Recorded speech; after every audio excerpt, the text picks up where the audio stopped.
From YouTube, Scarn81 asked, what are the fundamental skills that a person needs to be a successful kilt maker? Pattern recognition? Patience? All the maths? What does it take to be a kilt maker? All right, Ian, we'll bring you in for this one as well. Yeah, no trigonometry. That's not necessary. Yeah. Don't need all the maths. Eyesight. Eyesight helps. I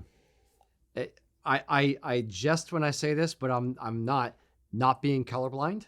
That also helps. Definitely That could be a problem. Yeah, especially when something like Black Watch, where it's navy and black right next to each other, where it's tough to kind of tell the difference. Something like, hey, Ancient, where you've got orange and green together. Those can be mixed up by some folks. I'd say a good lighting definitely helps. Yeah. I'll let you go first. I have my thoughts. The elephant in the room is attention to detail. If you don't have a strong attention to detail, you're not going to cut it. I think math is important. When folks apply to be a kilt maker here, we do put them through a little bit of a sew test. I've argued in the past we should do a little bit of a math test too. Basic arithmetic. It doesn't require trigonometry, calculus, anything like that. But people who just fundamentally don't get math are going to struggle. Where I've seen some folks struggle who kind of washed out. They just didn't seem. Pattern recognition isn't the right phrase for it, but it's related. No, I know what you mean. If you can't see how the thing comes together without physically folding it, and you can learn it, but if you're too far off of that skill, you're just never going to get there. Yeah. Sometimes trying to figure out a reverse set just completely flummoxes some people. Yeah. But yeah, attention to detail solves 90% of the subcategories of things you need to be concerned about. Yeah. I would say you need a hyperfixation.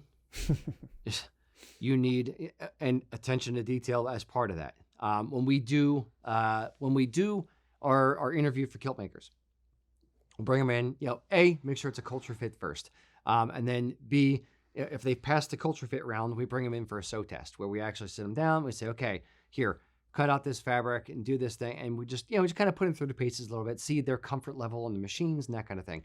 And we'll actually have them put, a dozen pleats in 2 pieces of cloth and just see how they do. And then, after Mac is done with them, they'll come over to the office and they'll put the pieces of cloth in front of me and Mac. And my first question will be, in doing your pleats, laid out on the table, critique your own work. Tell me how you did. Show me the mistakes that you made, things that you would do differently, areas where you would need improvement here. And I want to hear what they say.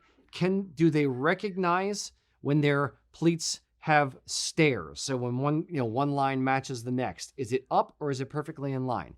If it's not perfectly in line, that's just because they're not pulling and pushing with their hands in the right way because they're not used to working with the fabric. But do they see it?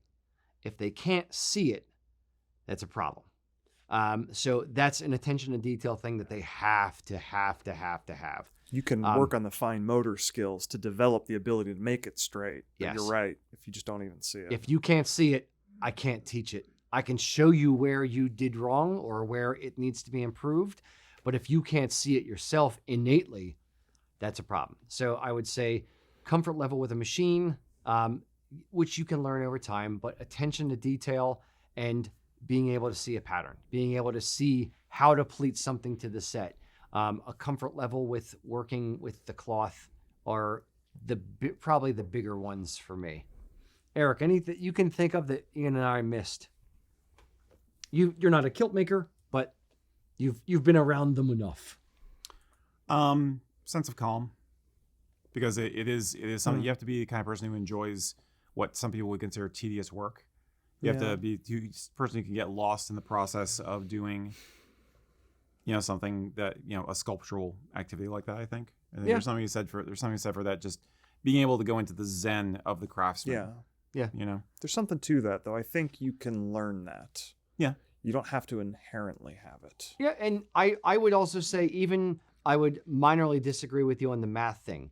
The math, learning the splits, learning how to, basically take the pattern, measure the size of the set, figure out with the size of the individual how wide each pleat is at the top, how wide it is at the bottom. That you can learn. It's sort of formulaic. To some degree, but if you don't have like an inherent math skill, you don't Understood. see when you've made an error.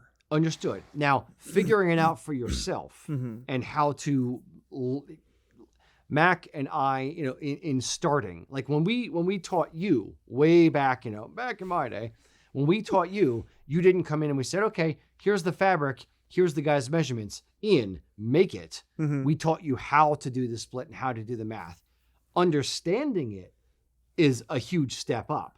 Yeah. You could learn that over time because it's like, okay, well, here's the formula you're going to use. So you have, here's the, half of the waist is the front apron. And then here's for the deep pleat here, you add 10 inches. Then here's here's the ratio, I guess my point would be though, that if you're just plugging numbers into a formula and you don't understand it and you get a bad result, you won't even notice. You'll just start making it and then realize way too late in the process that you've got a problem. And that's also where patience comes in this whole thing, because you have to be patient and able and humble enough to rip out pleats that you screwed up.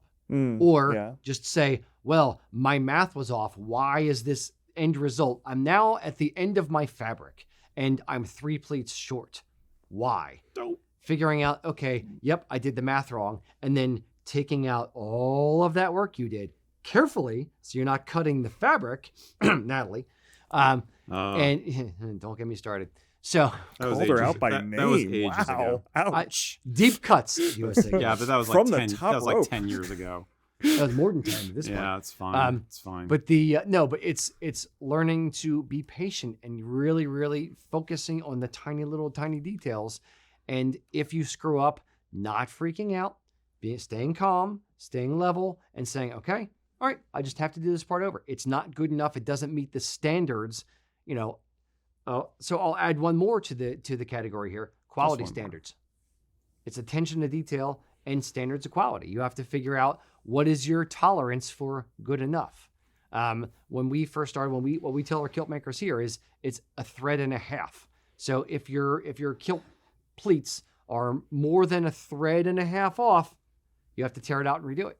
It's if a center stripe is 8 threads wide, if a white stripe is 8 threads wide, if it's 1 thread off or 1.5, it's okay. It's not that bad of a deal. But if it's 2 threads off or more, it's not good enough. Tear it out and redo it. So attention to detail and where you set your quality standards, they're kind of kissing cousins, so to speak, but they're definitely related. So you're welcome, kissing cousins. Any other thoughts on what innate skills or I think mentalities? attention to detail really covers a lot of them. Yeah, it really does. It's the main thing we're looking for when we're hiring for somebody. Yeah, attention to detail, patience, and just comfort with going through the process, and an insatiable appetite to be better than the kilt before, an insatiable appetite for learning on what's the best way to do this thing. And then if you find something, a different way to do it, try it. And if it works, great, add it to the arsenal. If it doesn't work, great, don't do it again. Tear it out and do it over. Yeah, those are the main ones. Cool. Cheers. In case you didn't gather, we put a very, very high emphasis on attention to detail in every kilt maker that we hire and employ here at USA Kilts. So if you are looking for a high quality kilt that will last for generations, please go check out usakilts.com.